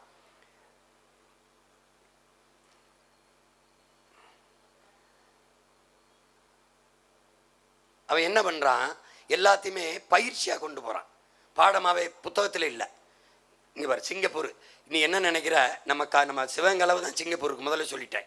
அவன் 3வது இடத்துல இருக்கான் கல்வியில். முதல்ல ஃபின்லாந்து இருக்கான், 2வது தென்கொரியா இருக்கான், 3வது இடத்துல சிங்கப்பூர் இருக்கான். இத்தினின்றா நம்ம சிவகங்கை மாவட்டம் தான். 45 மணி நேரத்துக்குள்ள அதை மொத்தமாக சுற்றிட்டு வந்துடலாம். அப்போது ஒரு சின்ன நாடு சிங்கப்பூர் கொடுக்க முடியறத உன் மகன் சீமானால் கொடுக்க முடியுமா? முடியாதா? லீக்குவானியால் முடியும், உன் மகனால் முடியாதா? உன் மகனால் முடியாதா? ஒரு பெரிய கனவை நான் வச்சுருக்கேன். இந்த பயலுக மாதிரி அரிசி தருவேன், பருப்பு தருவேன், வியாபாரம் பண்ண வரலை. உன்னை ஏமாத்த நான் வரலை. ஏமாத்துறவன் தான் என்ன பண்ணியிருப்பேன்? வீட்டுக்கு ஒரு ஹெலிகாப்டர் தாரேன்னு இருப்பேன். ஒவ்வொரு தாய்மாருக்கும் ஒவ்வொரு கிலோ தங்கம். நீ எப்படி தருவாங்க என்கிட்ட கேட்பியாடா? கேட்பியா? அவனெல்லாம் எப்படி கொடுப்பானோ 2000 3000 சிலிண்டரு 10,000 எப்படி கொடுப்பானோ அப்படி தான் நானும் கொடுப்பேன். நான் என்ன பண்ணுவேன்? சரி, இன்னையிலேருந்து சொல்கிறேன், ஒரு தேர்தல் வாக்குறுதி விஷயமா எழுதிக்க. வீட்டுக்கு ஒரு ஹெலிகாப்டர். அதை நிறுத்துறதுக்கே உன் வீட்டு மொட்டை மாடியில் வசதி. ஒவ்வொரு வீட்டுக்கும் ஒவ்வொரு கிலோ தங்கம். கேட்க இனிக்குதுல்ல? இதாண்டா காதில் தேன் ஊத்துறது, வாயில் ஊற்றணும்டா. எனக்கு பேச வந்தீங்க 2000 கோடி 3000 எங்கள் காதிலே ஊத்துறி ஒரு சொட்டை வாயில் வைங்களே என்ன போயிட்டாங்க. புரியுதா? பாரு, இந்த ஒரு 5-6 பிள்ளை தான் ஒரு ஆசிரியர். சிங்கப்பூரில் 6 வயதில் ஒன்றா சேர்க்குது. அது 7 வயதில் சேர்க்குது. ஃபின்லாந்து தென்கொரியா 8 வயதில் சேர்க்குது. ஓ மகன் 6 வயசில் சேர்க்குறேன். புரியுதா? இங்கே பாரு எப்படி சேர்க்குறேன், எப்படி எப்படி வகுப்பறையை பாரு எப்படி இருக்குன்னு. உன் பிள்ளைக்கு இப்படிலாம் ஒரு கல்வி வரணும்னா தயவு செய்து உனக்கே படிக்கணும்னு தோணும். இந்த பாரு கனடா, அவன் என்ன பண்ணுறான், இந்த மத்தியில் ஒரு கல்வி அமைச்சகம்னு கிடையாது. இப்போ இந்திய அரசு எல்லாத்தையும் அது தீர்மானம் அப்படி இல்லை. ஒவ்வொரு மாகாணத்திற்கும் அவரவரே அவருடைய கல்வியை தீர்மானிச்சுக்கலாம். அதுக்காக தான் நம்மள தான் சொல்கிறோம், கல்வி மாநில உரிமையாக இருந்துச்சு, அவன் எடுத்துகிட்டு போயிட்டான். இந்திரா காந்தி எடுத்துகிட்டு போயிட்டாங்க. எடுக்கும்போது கையெட்டி இருந்தது நம்ம ஐயா தான், இந்த திமுக தான். எடுத்துகிட்டு போனவனும் எடுக்கும்போது கையெட்டி நின்னவனும் ஒன்றா வரான், கல்வியை மாநிலத்துக்கு கொண்டாரோம்னு இத்தனை வருஷமாக சொல்லி ஏமாற்றிட்டு இருக்கான். நீனே ஏமாந்துட்டு இருக்கான். அவன் பாரு, ஒவ்வொரு பிராந்தியமும் அதான் மாகாணம், ஒவ்வொரு மாநிலமும் தங்களுக்கான தனி கல்வி சட்டங்களை பாடத்திட்டங்களை வகுத்து கொள்ளலாம். அதை தான் நான் கேட்குறேன். அவன் எடுத்துகிட்டு போயிட்டான் நம்மளை கேட்காம, அவன் தரமாக இருக்கிறான். இப்போ நான் என்ன பண்ணுறேன், அவனை கேட்காம எடுத்துக்கிறேன், முடிஞ்சா பார்த்துக்கடான்றேன். இங்கே பாரு கனடா, அவன் பள்ளிக்கூடம் பாரு எப்படி இருக்கு பாரு. 3-4 குழந்தைக்கு ஒரு டீச்சர் உட்காந்துருக்கு, ஆசிரியர் உட்காந்து பாடம் நடத்திக்கிட்டு இருக்கு. 6 வயசு முதல்ல பாட ஆரம்பிக்கிறான், 6 வயசுலேருந்து. அதுக்கப்புறம் ஜெர்மனியில் 6 வயது முதல் 15 வயசு வரை கட்டாய கல்வி. இந்த இடத்துக்கு இந்த தரம் இருக்குல்ல, இந்த தரத்தை நம்ம நாட்டில் கொடுக்க முடியுமான்னு கேட்குறீல்ல. அண்ணன் இந்த நாடு 5 நாடு இருக்குது, கனடா, ஜெர்மன், இதெல்லாம். அது மாதிரி ஒருத்தன் கொடுத்தான். யாருன்னு பாரு யாருன்னு பாரு, பள்ளிக்கூடத்தை பாரு, எத்தனை மினிஸ்ட்ரி யாருன்னு தெரியுதாடா? அரவிந்த் கெஜ்ரிவால். உன் நாட்டில் ஆகச்சிறந்த கல்வியை கொடுத்தவன்டாவன் 5 வருஷத்தில். அதனால தான் அவனை மறுபடியும் மக்கள் தேர்வு செஞ்சாங்க. இந்த சாராய ஊழல் அந்த ஊழல் போட்டு ஜெயிக்க முடியாமல் ஒழிச்சுட்டாங்க. ஒரு நல்லவனை வரவிட மாட்டான். இப்போ உன் மகனை ஜெயிக்க விடுறியா நீ? அந்த மாதிரி தான் அவங்க கதை. அவன் பள்ளிக்கூடத்தை பாரு, நீச்சல் குளம் வச்சுருக்கான், விளையாட்டு திடல் வச்சுருக்கான், வகுப்பறை எப்படி வச்சுருக்கான் பாரு அவனை பாரு. ஒரு கனவுக்கு கொண்டு போயிட்டான்டா நம்ம நாட்டிலேயே, டெல்லியில். பாரு எப்படி பாரு. இதை அங்கே ஒருத்தர் நடத்தினார், தலையில் காலில் நமக்கு பக்கவாட்டில். இங்கே வர ஒரு தாத்தாவை பாரு. கேரள மாநிலத்தில் தனியார் பள்ளிக்கு போய்கிட்டு இருந்த 30 விழுக்காடு மாணவர்களை அரசு பள்ளி கல்லூரியை நோக்கி திருப்பிட்டார் ஐயா பினராயி விஜயன். நான் சொல்கிறது கனவுன்னு நினைக்காதடா, என் கனவு உண்மையிலே நடக்கிறவர். டெல்லியில் இந்த கேரளாவில் அவன் பள்ளிக்கூடத்தை பாரு, அவன் பள்ளிக்கூட கற்பித்தல் முறையை பாரு, எப்படி பிள்ளைகளை வச்சு பாடம் சொல்லி கொடுக்குறான் பாரு. அப்போது இப்போ உன் மகன் என்ன சொல்கிறேன், உன் உடன் பிறந்தவன் உலக தரத்திற்கு கல்வி. இனி உலக தரம் என்பதே பின்லாந்து தரம் அல்ல, தமிழ்நாட்டின் கல்வி தரம் தூக்கி கொண்டு வரேன். நான் தான் சொல்லிட்டேன், பிள்ளை ஓம் பிள்ளை இல்லை, என் நாட்டின் பிள்ளை. விட்டுட்டு நீ வெளியில் போ, பெற்று கொடுத்துட்ட. அவன் என்ன வாங்கணும்னு நான் முடிவெடுப்பேன், அவன் முடிவெடுப்பான். அந்த உரிமையை அவனுக்கு கொடுத்துட்டு நீ வெளியேறிடுவேன். நீ சும்மா இன்ஜினியர் ஆகிடா, அவன் என்ன வாங்குறான்னு அவன் சொல்லுவான். அந்த சுதந்திரத்தை கொடுக்கல, தூக்கி உள்ள வச்சு 6 மாதம் வச்சு விட்டுருவேன், பார்த்துக்கணும், வெளுத்து விட்டுருவேன். இங்கே பாரு,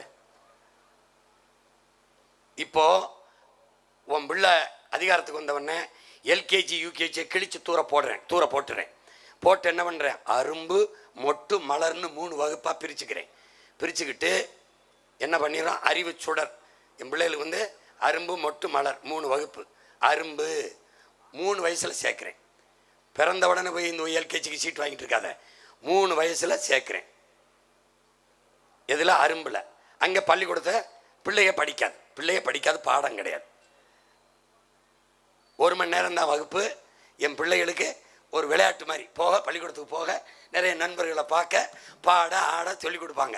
எல்லாம் சொல்லிக் கொடுப்பாங்க, கதை சொல்லுவாங்க, பாட்டு பாடுவாங்க ஆசிரியர்கள். அங்கே எல்லாம் வச்சுருப்பேன். என்ன வச்சுருப்பேன், இசை வயலை வச்சுருப்பேன், பொம்மை வச்சுருப்பேன், தாயக்கட்டு வச்சுருப்பேன். அறிவை வளர்க்குற நீ தாயம்னு நினைக்கிற, அதில் பெரிய அறிவியல் இருக்குது. இந்த பல்லாங்குழியில் என்ன தாய் கிழவி படம் பாரு, அதில் ஆடி காட்டுவான். இப்போ என்ன பண்ணுவேன், அரும்பு மொட்டு மலரில் பிள்ளைகள் படிக்காது, ஆசிரியர்கள் பிள்ளைகளை படிப்பாங்க. பெற்றோர் சேர்க்க வரும்போது சொல்லிடுவேன், பிள்ளைகளை நீங்கள் படிக்கணும், கவனிக்கணும்னு. ஏன்னா பிள்ளையின் முதல் பள்ளிக்கூடம் தாயின் இதயம்ங்கிறான். தாய் தான் முதல் ஆசிரியங்கிறான். தாய்கிட்ட இருந்து தந்தைகிட்ட இருந்து தான் கற்றுக்கொள்ளுது. அப்போது என் பிள்ளைகள் 1ஆம் வகுப்பை 6 வயசில் சேர்ப்பேன். அரும்பு மொட்டு மலர் 6 வயசு ஆயிடுது. சேர்க்கும்போது ஆசிரியர் ஒரு சான்று கேட்பேன், பெற்றோர்கிட்ட ஒரு சான்று கேட்பேன். பிள்ளைக்கு எதில் விருப்பம்னு நீங்கள் கொடுக்கணும். அவனுக்கு இசையில் ரொம்ப நாட்டம் இருக்குது, ஓவியத்தில் நாட்டம் இருக்குது, அவனுக்கு விளையாட்டில் நாட்டம் இருக்குது, அவனுக்கு ஓடுறதுல விளையாடுறதுல இருக்குது, அவனுக்கு பாடுறதுல இருக்குது. அப்போ ஃபின்லாந்தில் 6 வயதில் சேர்த்து 7 வயதில் தான் பாடம் நடத்த ஆரம்பிக்கிறான். புரியுதா? 6-7 வயதுலன்னா ஒரு மாணவன் தனக்குத்தானே ஒரு வேலையை அவனுக்கு வேண்டியதை செய்து கொள்கிற பழத்தில் தான் அவனால் அந்த லேர்னிங் கெப்பாசிட்டி கற்கிற திறன் கூடுதுங்கிறான். அப்போ தான் ஆரம்பிக்கிறான். அவன் 8 வயதில் தான் அவன் பள்ளியில் சேர்க்குறான். தென்கொரியா நாம் 6 வயசில் ஒன்றாப்பில் சேர்க்குறோம். 3 கிலோமீட்டர் தூரத்துக்கு பெருநகரை தேர்வு செய்கிறோம். ஒவ்வொரு ஊர்லேயும் தாத்தா சிற்றூரில் தொடக்க பள்ளியை காமராஜர் தொடங்கினார். இப்போ நமக்கு அவ்வளோ தூரம் நம்ம பிள்ளைகளை படிக்க வைக்க முடியலைனாலும் ஒரு 3 கிலோமீட்டருக்கு இடத்த உங்கள் மகன் தேர்வு பண்ணி நான் பள்ளிக்கூடத்தை செஞ்சிடறேன், தேர்வு செஞ்சு பெருநகரை தேர்வு செஞ்சிடறேன். இந்த மாதிரி இல்லாமல் தரம் உயர்த்தி எப்படி பண்ணிடுறேன் பாரு. இப்படி கட்டிடுறேன். அரும்புக்கு மொட்டுக்கு மலருக்கு பெரிய வளாகமாக போட்டு அரும்பு மொட்டு மலர் கூட்டு பள்ளி இது 3 ஒன்றா இருக்கும். இப்போ இதில் 1ஆம் வகுப்பில் இருந்து அரும்பில் இருந்து 1ஆம் வகுப்பில் இருந்து 12ஆம் வகுப்பு +2 வரைக்கும் ஒரே வளாகமாக கொடுத்துட்றேன். அதில் கொடுக்கும்போது இங்கே வரு பிள்ளைகளுக்கு அதுவே ஒரு வாழ்க்கை முறை மாதிரி பெரிய ஒரு உலகம் மாதிரி ஆக்கிடுவேன். அதுக்கப்புறம் முதுகலை கல்வி இளங்கலை கல்விலாம் நீ வேறு இடத்துல கல்லூரியை எடுத்துகிட்டு போயிடுவேன். அங்கே 1ஆம் வகுப்புலேருந்து 8ஆம் வகுப்பு வரைக்கும் தேர்வில்லாத தேர்ச்சியும் சுவர் இல்லாத கல்வியும் சும்மா வகுப்பறை இருக்கும். கூட்டிக்கிட்டு அப்படியே பேருந்தில் போக ஒரு பூங்கால இருக்க ஒரு அருவிக்கரையில் உட்காந்து பாடம் நடத்த பாரு. இங்கே பாரு, சுவர் இல்லாத கல்வி, தேர்வில்லாத காட்சி கல்வி. இது வயல், அது அருவி, அது ஆறு. இங்கே பாரு, இப்போ பாரு, ஒரு இது ஆறு, இது விலங்குகள் காப்பகம். அங்கே போனால் ஆண் யானை தந்தை இருக்குது, பெண் யானைக்கு தந்தை இல்லை. இப்போ பெண் மயிலுக்கு தோகை இல்லை, ஆண் மயிலுக்கு தோகை இருக்குது. ஒரு நொடியில் கற்றுக்கிறோம் நம்ம பிள்ளை. இதை ஓராண்டு வகுப்பில் போட்டு கொடுக்கக்கூடாது தொல்லை. ஆண் மயிலுக்கு தொகை உண்டு, ஆண் யானைக்கு தந்தை உண்டு, பெண் யானைக்கு தந்தமில்லை, பெண் மயிலுக்கு தந்தமில்லை, தொகை இல்லை. டேய் பார்த்தா தெரியும், பாலின் நிறம் வெண்மை. ஆடா பைத்துக்காரன், ஒரு பார்த்தா பாலின் நிறம் வெண்மை. இதை 1 வருஷம் படிக்கும். அந்த பாடமுறையை கிழிச்சு தூர வீசுறேன்னு சொல்கிறேன். அந்த பாடமுறையை கிழிச்சு தூர வீசுறேங்கிறேன். இந்த பயலுக இது 1.5 மணி நேரம் பேசணும். இங்கே பேசணும் கொண்டாந்து முக்கியமானதை அரை மணி நேரம் முடிஞ்சு போச்சு. இதுக்கு ஒரு வழக்கை போட்டு என்னை உள்ளதுக்கு போடணும் வைங்க. என் மேலே குற்றம் இல்லை சாமி. நான் போயிட்டு திருப்பி வந்து அடுத்த தடவை இன்னும் விரிவாக போட்டு காட்டுறேன். புரியுதா? ஏய், உன் மயன் ஜெயிப்பனான்னு நினைக்காத, நான் ஜெயிப்பேன். ஏன்னு சத்தியத்தின் மகன். இங்கே பாரு, என் பாட்டன் பாரதி 1921 செத்துறான். 47 தான் நாடு விடுதலை அடையுது. 26 வருஷம் கழிச்சு தான் நாடு விடுதலை அடையுது. ஆனால் அவன் விடுதலை அடைஞ்சிடறான். ஆடுவோமே பல்லு பாடுவோமே ஆனந்த சுதந்திரம் அடைந்து விட்டு நாடு சுதந்திரம் அடையலை, அவன் அடைஞ்சிடறான். கொடி ஏறலை, தாயின் மடிக்கொடி பறக்குது பாரு, தாழ்ந்து வணிந்தில வணங்கிட வாரின்னு அவன் கொடி ஏற்றிடுறான்.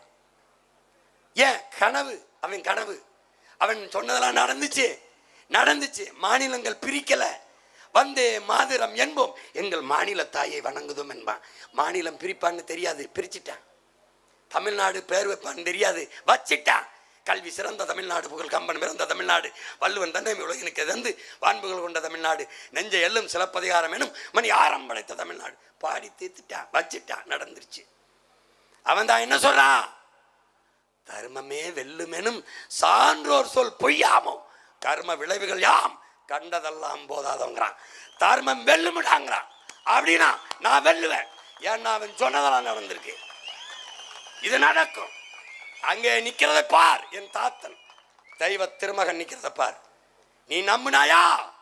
பாலை விற்பதை போல இந்த மனிதர்கள் ஒரு நாள் தண்ணீரை விற்பார்கள்.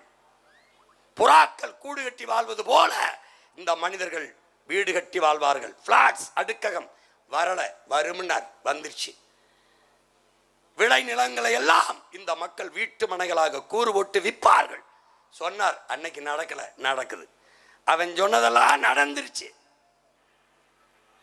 இப்ப இது நடக்குமா இல்லையா? என்ன சொல்றார்? ஒரு நாள் வள்ளலார் திருவருள் பெற்ற ஒரு மகன் வருவான்.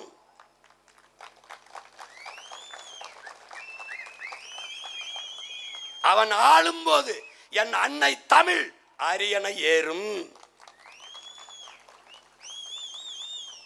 என் தாய் தமிழ் உலகையே ஆளும்.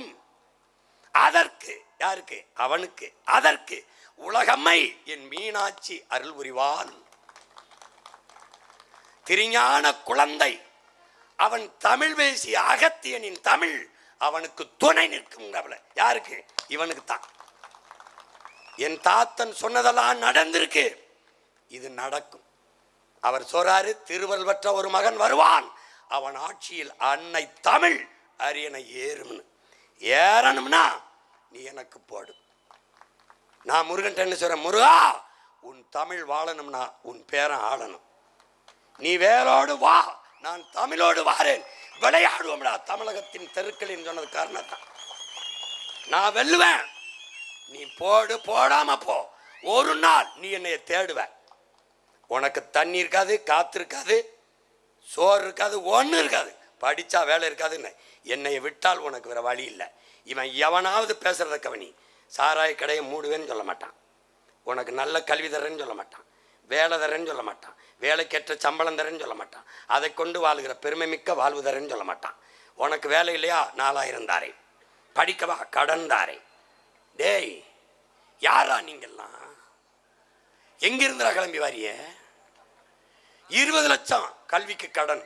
அட அந்த 20 லட்சத்தை வச்சு பள்ளிக்கூடத்தை நல்லா கட்டி கல்வியை தரத்தை கொடுத்து போடுறா. டேய் ஐயோ ஐயோ, இந்த பைத்தியக்கார பயில்கிட்ட மாட்டிக்கிட்டு நான் படுற பாடு இருக்க. அறிவு சமூகமே, என்னை பெற்ற பேரன்பு மிக்க பெற்றோர்களே, என் உயிரின் மினிய உடன் பிறந்தார்களே, உன் மதிப்பு மிக்க வாக்கை உன் உடன் பிறந்தாருக்கு செலுத்து. நீ பெற்ற பிள்ளைக்கு செலுத்து. இந்த நாட்டை நல்வழியில் செலுத்து. உன் வாக்கை தூக்கு. அநீதிக்கு எதிரான ஆயுதமாக ஏந்து ஏந்து. இனிமேலாவது மாறு மாறு. தயவு செய்து உன் வாக்கை ஒரே ஒரு தடவை என்னை உள்ள அனுப்புடா. சட்டசபைக்குள்ள இங்க பேசுறத அங்க பேசுறேன்னா பதில் சொல்றான் பார்ப்போம். இலவசத்தில் இழக்கிற பணத்தை எங்கிருந்து எடுக்கிறான் பதில் இருக்கும். எங்கிருந்து? சாராய கடையை மூடாம வச்சுட்டு பெண்களுக்கு பாதுகாப்பு, பண்புணர்வு. இங்கே பாரு, 2 வயசு குழந்தையை கற்பழிச்சு கொள்றான், 60 வயசுக்கு அம்மாவை கற்பழிச்சு கொள்றான். இது தொடரணும்னா அதுக்கே போடு. சூரிய ரெட்டலை மொட்டலைக்கு போடு. கூடாதுன்னா உன் பிள்ளைக்கு விவசாயிக்கு போடு. ஃப்ரிட்ஜு அது வேணும்னா அவருக்கு போடு. ஃப்ரிட்ஜுக்குள்ளே வைக்கிற காய்கறி பருப்பு அரிசி வேணும்னா எனக்கு போடு. மிக்சி வேணும்னா வச்சுக்க. மிக்சிக்குள்ள அரைக்கிறதுக்கு மிளகாய் மஞ்சள் இதெல்லாம் வேணும்னா எனக்கு போடு. கிரைண்டரு வேணும்னா போடு. அதில் அரைக்கிறதுக்கு அரிசி பருப்பு உளுந்து வேணும்னா உன் மகன் விவசாயிக்கு போடு. நல்லா இருப்பேன். ஓட்டு பாருங்க ஓட்டை, அப்புறம் பாருங்க உங்க நாட்டை. விவசாயி சின்னத்திற்கு வாக்களிப்போம், வருங்கால தலைமுறைக்கு வாழ்வளிப்போம். புரட்சி வெல்லட்டும். நம் இலக்கு ஒன்றுதான், இனத்தின் விடுதலை. இனம் ஒன்றாவோம், இலக்கை வென்றாவோம். தமிழ் தாய் வாழ்க, தலைவர் பிரபாகரன் வாழ்க, நாம் தமிழர்.